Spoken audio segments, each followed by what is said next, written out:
முக்தி அடைகிறதுக்குன்னு சில எளிமையான வழிகளை நம்ம முன்னோர்கள் நமக்கு காட்டியிருக்காங்க. திருவாரூர்ல பிறந்தா முக்தி, காசியில இறந்தா முக்தி, சிதம்பரத்துல தரிசனம் பண்ணா முக்தி.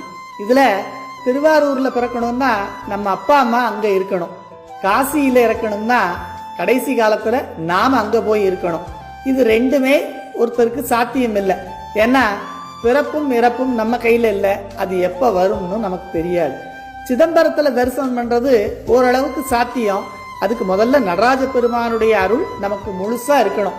அதிலும் தரிசனம்னா சும்மா போய் சாமி கும்பிடுறது இல்லை, நம்மால் ஆவது ஒன்றுமில்லை, அவர் ஐந்தொழிற் கூத்தாலே இந்த உலகமே இயங்குதுன்னு உண்மையை உள்ளவாறு உணர்ந்து அதை நடைமுறையிலையும் கடைபிடிக்கணும். அப்படி பார்க்கும்போது இதுவும் சாத்தியம் இல்லைதான். சரி, இதெல்லாம் விடுங்க. இதை விட எல்லோருக்கும் சாத்தியப்படுற மாதிரி ஒரு எளிய வழி இருக்கு.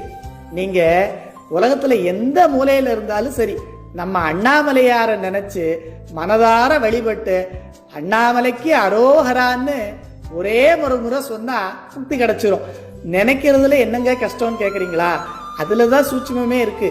மற்ற உலக நினைவுகள் எல்லாத்தையும் கைவிட்டு அவரை மட்டுமே நினைச்சு அண்ணாமலைக்கு அரோகரான்னு சொன்னா முக்தி நிச்சயம்.